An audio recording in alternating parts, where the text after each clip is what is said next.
It's around the ball, around the ball. It's around the ball, the Paul Clemson podcast. It's around the ball, around the ball. It's around the ball, the Paul Clemson podcast. It's around the ball.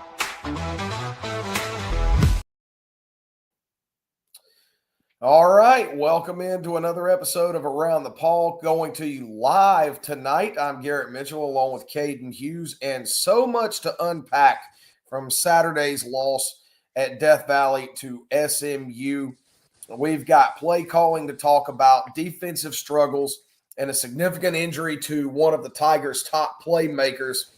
And it's really, Caden, at this point, it's really what is it, Newton's Law or Murphy's Law, whatever it is, that anything that can go wrong will go wrong. And right now it feels that way for Clemson football. Yeah, absolutely. It's been a disaster. And I don't want to spoil anything, but there isn't a ton of positive takeaway on this show, I don't think, from this game. No, there's really not. And again, it was another home loss for Clemson. 3 home losses out of 4 home games this year. And I saw this number somewhere. I forget how long it's been since Clemson has beaten a Power 4 opponent at home. Any Power 4 opponent at home. It's been a long time. Maybe Notre Dame or early in the 20 or sometime during the 23 or 24 seasons, but it's been quite a while. Absolutely. And that used to be our thing. I think from I want to say like 2013 to 2023, there was one 10-year stretch where it was us and Alabama had like the best home record of that era. One home loss in a decade. Yeah, one home loss in like a decade. Yeah, we went on the longest streak in program history, lost to Pittsburgh, and then beat that streak we just set with our next streak in home streak, or you know what I'm trying to say. I'm sorry, but we used to be amazing at home. It used to be a shutdown thing, and now like us getting a home win is a miracle. I mean, I went to home games my entire life growing up, from 5 years old till I got here. I didn't watch a Clemson loss in person until I was a college student here. I mean, I won maybe 50-0, maybe. Well, as a fan going to games, and right when I got here as a student, it's been terrible. I feel like we can't win at home for the life of us. Right. And I was really surprised on Saturday, and I was there. Cliff and I covered the game. And at kickoff, I didn't know that I would ever see something like this. You could have probably fit another 8,000 people in Death Valley. Yeah. The upper levels were probably only 60% full. And I'm like, this is not a Clemson crowd. This is not a Clemson atmosphere. And it was really kind of dejecting to see. Yeah, I got a lower level ticket from a friend, and I snuck onto the hill and stuff. So I also had an upper deck ticket through the lottery. I sold it for $20. I couldn't get any more than 20 for an upper deck student section ticket, which is, this is my 3rd year here, and I've seen the tickets selling for whatever price in the upper deck. 20 is like Clemson Furman Cade's sophomore year when we weren't that good. Then it was selling for $20. Like 20 never last year was a ticket selling for $20. Like that was. It's a disaster. It's sad. That's the cheapest Power 4 matchup I've ever seen in my 3 years there. And it was reflected upon the crowd, like you said. Like it was a lot more lifeless. It was I think you could fit 10,000 more people in there for sure. Right. I can remember the days of Deshaun Watson and Trevor Lawrence, where if I were going to a game and I didn't have a ticket ahead of time, I worried about whether or not I would be able to find a ticket outside the gate that I could afford. Oh, yeah. And now you're buying them for pennies on a dollar, comparatively speaking. Yeah, you could go in the upper deck and just sit wherever, and you're probably not going to have someone come over and say, "Hey, it's my seat." A little hyperbolic, but like it felt like that. I keep bringing this to my personal experience and stuff, but I feel like it shows how the event went. I was on the hill. I got there like right before the game started and walked right to the bottom. Like the LSU game, I got there 2 hours early, and like I felt like I was like elbowing people to like hold my ground in the front row of that game and stuff. Like when it ran down the hill, it didn't even like pack together. People just kind of slowly walked over back to their spots and stuff. No one was trying to like get in the front. Like it was lifeless, and it was terrible. It truly felt like a Clemson Furman noon game, and it was 2 ACC schools that, in theory, were supposed to be good going into the season. Right, and to the game itself, A lot to unpack there. And of course, Clemson loses 35-24. But we knew going in that Cade Klubnik was unlikely to play. The rumors and the rumblings have been going on really since the Boston College game. And then it was confirmed about an hour or two before the game it would be Christopher Vizina. And, I think they gave a lot of Clemson fans reason for pause based on what we've seen. But Christopher Vizina ended up not being the problem on Yeah, that. no. He completed 29 of 42 passes, 317 yards, 3 touchdowns, and did not turn the ball over. That kid played as well as he could have possibly played. But once again, the Clemson offense hamstrung, completely left out to dry, like shirts on a clothesline by the offensive play calling. Frankly, getting to the point where I'm personally sick of seeing it. I wanna, like I think there's money to be made here. I want someone that knows more about film than me, and I wanna get there someday, to watch a lot of football and they make cut-ups of, like, every throw and run from this player, every route from this player. I wanna see cut-ups of quarterbacks in horrible systems from, like, objectively good and successful play calls. Because I would love to see Vizina in this game if you strip away all of the just horrible play calling, all those QB draws running into nothing, all those bubble screens going to nothing, all those one read designs where the receiver was blanketed and there were just no other option, no check down, just trusting him to make something happen with his legs when that's not Vizina's game. If you strip those down, you maybe have 4 minutes of film, but I think Vizina has a really good outing. I think in a better system, I think in a better system, this offense is humming. We're in a shootout and we beat SMU. I think that not just the offensive play calling's issue, but I think my only true, we can nitpick, but my only true issue with the offense on Saturday was the play calling. And like you said, I would not say I had any problem with Vizina outside of some nitpicking first start or close to his first start critiques. Right. And I've told several people this since the game on Saturday. And I swear, if I see one more designed QB draw, and look, this is not a knock on Vizina, but he ain't fast. He's No, a pocket passer. He's a pro he style never quarterback. claimed to be. Yeah. If I see one more designed quarterback run, I'm going to lose my ever loving mind because Christopher Vizina had 15 carries on Saturday. He's the daggum quarterback. That's in addition to the 42 passes he attempted. Adam Randall had 10 carries. That was the most from any running back. And by the way, he didn't run the ball for squat either. But your running back cannot have 5 fewer carries than your quarterback. It just cannot happen. And it's to the point where we've beat this same dead horse all the way to the glue factory. But for some reason, there's people inside the program that are getting paid millions of dollars to do this that seem to know less than what we do. Yeah, some people need to explain. Someone needs to explain to me why this sacks count as a negative rushing stat for quarterbacks in college football. He was sacked 4 times, and I don't know how many yards that allocated for. But if you look at the box score, he had 15 carries for 4 yards. And again, sacks stripped away a lot of that yardage, but he didn't have a good rushing game. Like it's not like he was getting 4 yards per carry. I guarantee you he had less than 2 yards per carry in this game with 15 carries. It's not again. I don't blame Vizina. It's not his fault. We didn't recruit a dual threat quarterback. We didn't develop a dual threat quarterback, and we don't have a dual threat quarterback in Vizina. I don't understand why we're still doing these QB draws. We ran the ball with him more than we do with Cade, and Cade's a much better athlete than Vizina. And I think we ran too many QB draws with Cade as well. It's a horrible mix, and I don't understand it. I'm with you there. Like I liked what I saw out of Vizina. I feel like we could have trusted him to go through his progressions a little more. If we could give him some more checkdowns, we made him use his legs too much, I but I thought he was did a good impressed with his job of mind. standing in the Yeah, pocket, honestly. exactly. I was impressed with his mind. I was impressed with his poise, with his timing seemed decent. He was decently accurate. He didn't have the strongest arm. He's not the best athlete, and we were not utilizing that well. No, right. And look, we even brought Denson, the true freshman, in off the bench for one play. And guess what he was brought in to do? A Run. quarterback draw. I believe he's more from. I mean, from But he high is a school, I much believe he's better more athlete, athletic. He's a granted. more dual threat quarterback. Yeah, but it reminded me of the Steelers when they had Russell Wilson and they bring in Fields for like one read option per game and stuff. And I mean, like I I would have loved to see more snaps of Denson at some point, but because I want to see what we have in him. But I'm also just I like to believe in a quarterback I haven't seen. You know, a little grass is always greener mentality, but Vizina has shown nothing, no reason to come out of the game. And yeah, I mean, I was sad when Denson played for just one play and just ran the ball. Right. And look, I'm a stats guy. I've always been a stats guy, and I like to do things by the numbers. Well, here's one for you. As a team, Clemson had 35 rushing yards on 30 carries. That is utterly abysmal. That is abysmal for a D3 school, Yeah.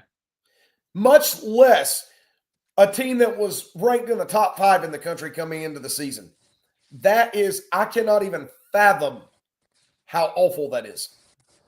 Garrett, barring injury, how many carries, I mean, how many yards do you think you could get with 30 carries in a college football game? If I had a good offensive line If you had a to good block offensive for me, line and I 30, could 30 probably carries in the game. if I was given the ball 30 times, I could probably at least get 10 yards I think if so. I had Yeah, a I would competent have said offensive line. I think I could get 15 yards if I had 30 carries. And I mean that's not that far from what they had. I mean that's like 20 yards short of what they had. Yeah, it's I don't understand it. Yeah, it's not good whatsoever.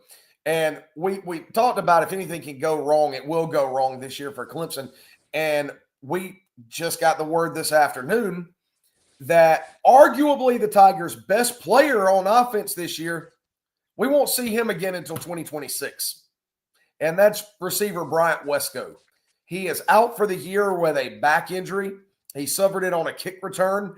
If anybody watched the game, he flipped end over end and landed on his head. And it really looked like his body bent back over his head. Got up and walked off on his own power. And at the time, I really wasn't too worried until Dabo said after the game in the press conference, no, it's a serious injury. He's at the hospital. For a team that is already starved for offense, losing Bryant Wesco is a devastating blow.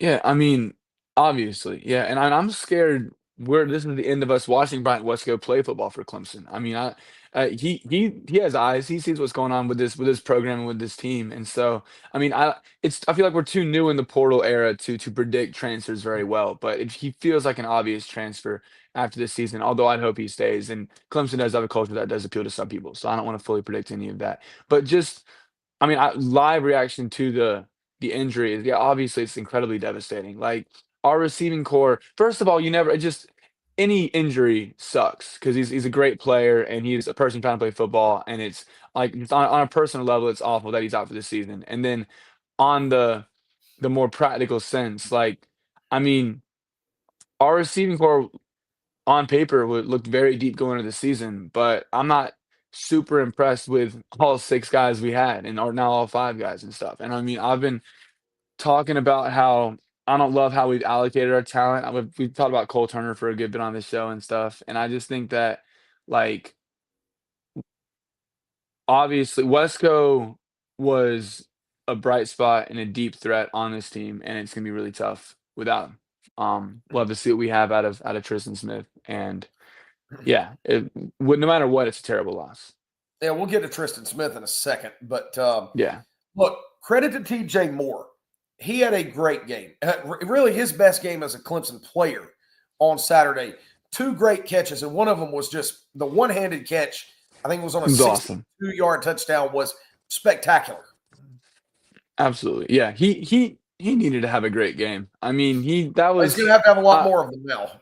yeah, exactly. I hope he does. Yeah, I mean, I was getting close to how I mean, this is such a crowded, saturated, for lack of a better word, receiving room, and I was getting close to kind of having more.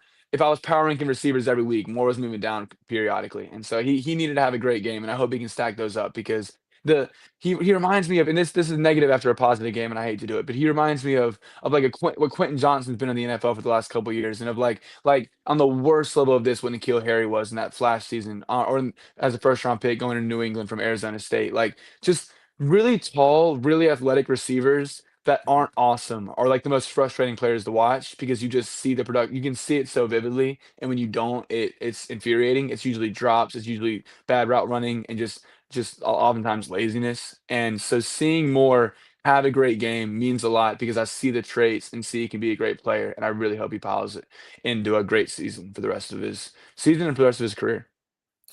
Right. And, speaking of the receiver room, I'll tell you what, if Saturday, if it doesn't prove that Tristan Smith should get a lot more playing time, then I don't know what else you need to justify it.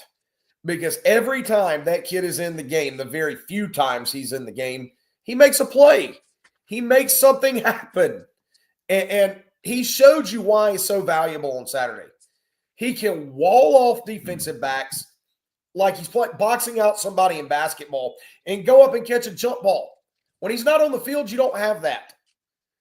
Well, I think now he gets to play a lot more. But look, he was one of the 3 players that were provided for interviews after the game. And that is just an unbelievably sunny, pleasant, happy guy.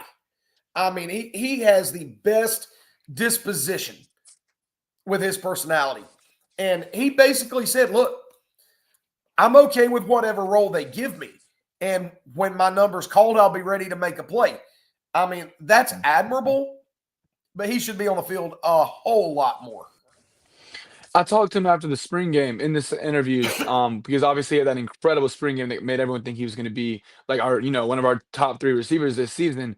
And I mean, he came from a JUCO school, I believe. I forget the name of the school, but he Southwest just Missouri seems State, so. I think. You know better than me, but he just seemed to know, like, he seemed to be so honored that, like, the media was wanting to talk to him. Like, we would talk about, like, some of the jump ball he had where he had that catch and run for like 7 yards in the touchdown in the spring game, and his face just lit up. Like, he was so like I always say that, like, being like overjoyed that you get to play a sport and make money doing it is the most down to earth you can be, and he definitely exhibits that. Like, I feel like he just had this emotion of like, "Oh my god, I get to play football every day, and this is amazing." He has that. I think Baker Mayfield is similar to that on the Bucks and stuff, when Jameis Winston on the Giants. Like, he just has that, like you said, disposition of like I'm just so blessed to be here, and this is amazing. And obviously, there's a work ethic and drive that comes with that, but he seems incredibly happy to be playing, and I want to see him on the field more. He's a really easy to player to root for, and he's also really good and deserves playing time as well. That's exactly right. Excuse me. Well, we're going to get on, and before we talk about the defense, because Lord knows we sit here talk about both sides of the ball forever, but we don't have that much time tonight. Do want to say we appreciate our sponsor, Arden's Burger Grill. You need to get out and see those guys. Cliff and I headed over to Arden's before the game on Saturday. We got some of the double dip wings personally. I had the buffalo and the Jamaican jerk. And Cliff, I forget what Cliff had. He'll have to drop it in the comments. But needless to say, those double dip wings are the best around. They've got great burgers and hot dogs. So go see our friends at Arden's Burger Grill and tell them the crew from Clemson Sports Media sent you. Now, defense. Where do we even begin? Because once again, it's the same crap. Call spade a spade. Same crap. Different day. SMU knew exactly what they needed to do. They nickeled and dimed Clemson to death with intermediate passes, mixed in timely runs, and then took the top off with long passes in a couple of occasions. And just like every other game against a competent offense, Clemson was unable in any way to stop it. Yeah, I know they fired their head coach. If Penn State wants Tom Allen back, they can give him a call. I mean, and I say it, I don't fully, A bit not fully give. facetious. Yeah, I'm not fully giving up on them, but they game plan better than us for sure. Like, it was not a, and I think we played worse. Our players need to play better. We have too many playmakers on both sides of the ball, especially on defense, to play this level of play. On paper, we are so much more talented than them. And then in terms of just production on the field, I think we still play like a more talented defense than their offense was. But they game plan that much better, and it was it was awful. It's the type of things that Clemson in the past with Venables and even with Tony Elliott would do to other teams, with other hot teams in the ACC and in college football. That when the spread would be a little too close and everyone would be saying the game is going to be an upset watch for Clemson. That's how we would take care of business when we were contenders. And I hate to compare. It's so hard not to compare us to those teams. We're a shell of that then. But like that's what else SMU did to us last Saturday. They just game plan better. They look like a more experienced team. We saw that against Syracuse. We saw it against LSU. We saw it against Georgia Tech. We should not be seeing that at any point in the season, and we've seen it in the majority of our games, and it's been a disaster. That's right. And, coming in, Jennings, the SMU quarterback, and again, this is something it just doesn't, I can't wrap my mind around it. Jennings he came into the ball game averaging 1 yard per carry on the season. 1 yard per carry. And he ran all over Clemson's defense on Saturday on one leg, by the way, because he was hurt. He did it hurt. Are you kidding me? It was, yeah. I mean, he ran a lot last season. He was more of a dual threat quarterback last year, relatively, and then this year he just hasn't done that. I think that a lot of it's been play calling and game planning for SMU in the limited SMU games I've seen. I watched the Baylor game, and I caught the second half of different miscellaneous games on like on a quad back you see on TV. But um, I we our front seven shouldn't allow that. Like that shouldn't be that Ever. should never be okay ever. Like Haynes King on paper, Haynes King shouldn't be able to run the ball at will against this defense. And But obviously he we're well did. past that. Yeah, well, of course he did, and we are well past that level of play. But like Kevin Jennings, I know he's an athletic run laterally like in a foot race. Kevin Jennings would beat a lot of other quarterbacks. He's an athletic quarterback. He doesn't look to run as much as other dual threat quarterbacks do, and he's not as much of a freak athlete as what you all see in the Power Four of these dual threat quarterbacks. And so seeing him run all over, I mean that flipped the game. I'd say that was the biggest factor of the game. You can point to a lot of things, but I think the thing that got me the most angry was how easily he was able to maneuver through the pocket, out of the pocket, and pick up yards with his legs. Right. And look, the secondary hasn't been good for No. whatever reason, be it coaching scheme or lack of want to. I mean, I really don't care where you want to assign the blame for it. But to me, the front seven has been so disappointing this year for the amount of talent that they have, the amount of early round NFL talent, established talent that has been really good for the last 2 years prior. And their utter inability to generate any kind of pressure on opposing quarterbacks. At what point do we say it's not lack of talent? Because it's obviously not. And it's lack of want to. It's lack of caring. Because I'm almost to that point. I don't want to say lack of development. I feel like we've seen this on the defensive line so often. Like the amount of five-star talent that this team has brought in since I'll give you a totally like non-coincidental timeline since Brent Venables left. The amount of five-star talent we brought in on this defensive line. Like I feel like every year it's just like, oh my gosh, we have Miles Murphy and Brian Brzee, the chosen one that's supposed to be the best player in college football, but we're playing. I mean, no disrespect. I think he's awesome. He's in the NFL now, but like Rukaroro, I mean, and Rukaroro wasn't even that good. KJ Henry, a 6 year senior, these are good players. And I'm never going to say we didn't have good players on the defensive line, but the elite prospects that we brought in that were getting the comparisons to Austin Bryant, Cleveland Farrell, Dexter Lawrence, and Christian Wilkins, the Power Rangers, that's Miles Murphy. That's uh, Brian Brzee, like I just said. That's Amari Adams this year. I know he's just a freshman. That's Peter TJ Woods, Park, TJ Parker. TJ Parker, Peter Woods. Like, and Parker had a great season last season. Good for him. But like he had 4 sacks against Pitt, which I think pads his stats a little bit. But I think that of all those players, we should be hearing of a lot of NFL talent, a lot of impactful defensive players, a lot of incredible moments where they won us games, and that just wasn't the case for any of those guys. And I'm sure I'm missing a few of them. We've had so many five stars, so many top 50 recruits coming on that defensive line. And we've had good production in the last 10 years on our defensive line, 8 years on the defensive line. But relative to what we've brought in, it's been a disappointment for years now. Right. Look, I'll even go back further than that. I'll go Grady Jarrett and then Shaq Lawson. Yeah. I mean, neither of whom were rated nearly as high as anybody on hmm this front seven right now, but they were much better players because they were probably developed better. Oh yeah. Yeah. I mean, Grady was. I mean, Beasley padded Nick stats more. Beasley. Beasley was more electrifying. Beasley was great, but I think Grady was the best player on that defensive line during that era. From my at the time 9-year-old brain and viewership, I like Grady Jarrett a lot. Right. Now, we're going to wrap it up with this. I mean, because we're already at 25 minutes here, and I mean, we Yeah. could just go on and on at this point, but which does nobody any good. Now, I'm not really going to go all the way down this rabbit hole tonight. Okay. The caveat is not tonight.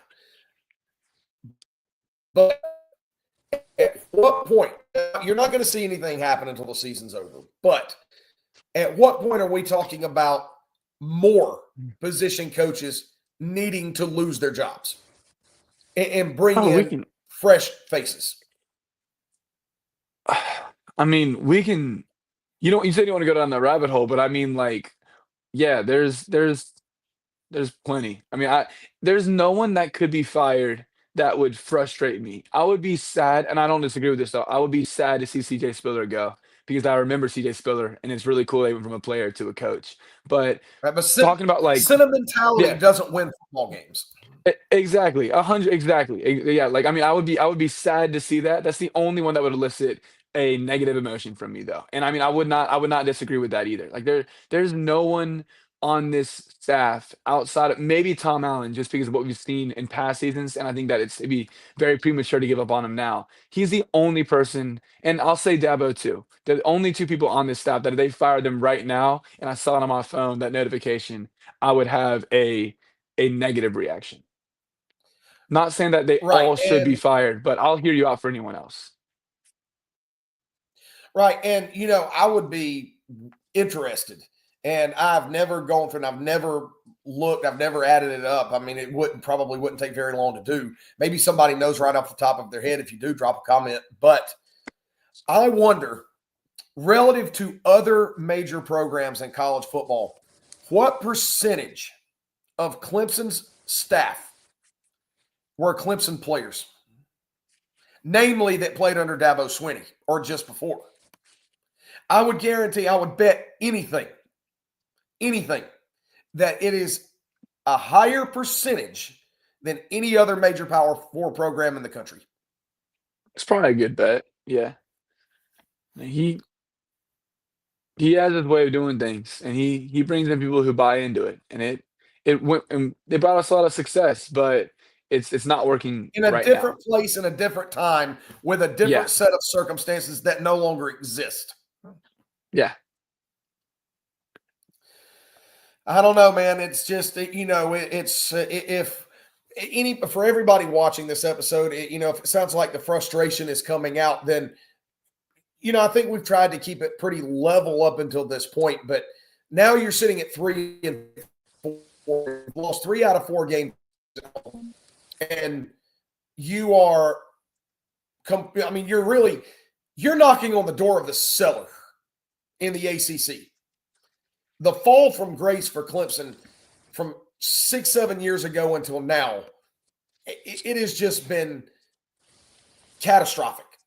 And frankly, I'm at a loss as to where to go from here because I don't know that there's anything you can do that doesn't take at minimum 3 or 4 years to work. Yeah, I mean, I feel terrible. I'm a junior here and stuff. This is a club I want to go to my entire life, and I feel like my like me going to Death Valley for an exciting high stakes football game, like as a student, like I think that's over for me, and that's brutal. And I think if you said 3 to 4 years, I think if you're not a freshman, I think you should feel that sentiment right now. It is awful. It's only going to get worse. We're having decommits. We're not going to have. I mean, we're not going to have much leeway in the transfer portal. We might.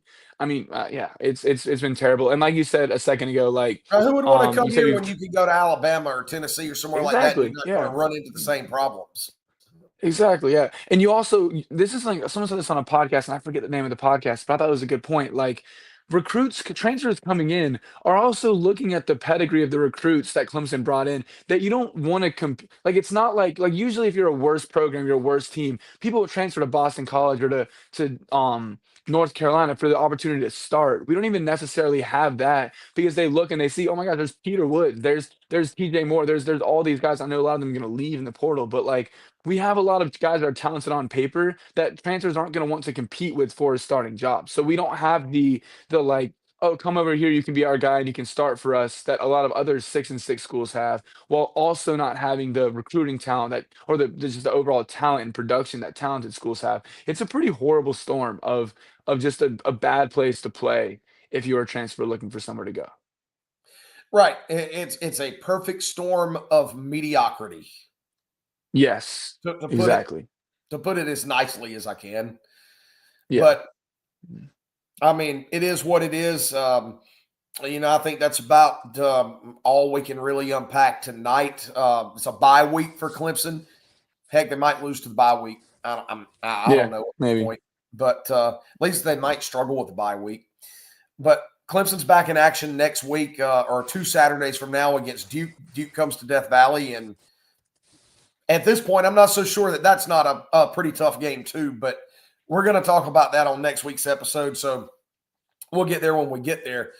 But that's going to do it for us on this episode tonight. We appreciate everybody listening in, and hopefully we were right there along with you in alleviating some of those frustrations.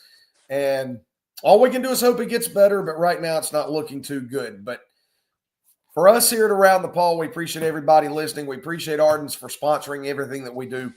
I'm Garrett Mitchell, Caden Hughes, and we're going to sign off by saying that despite the 3-4 record, despite all of the bad, still rather be a Clemson Tiger than the fan of any other school. So go Tigers. Absolutely. We'll catch you on the next time around. See ya. Go Tigers. It's around the pole, it's around the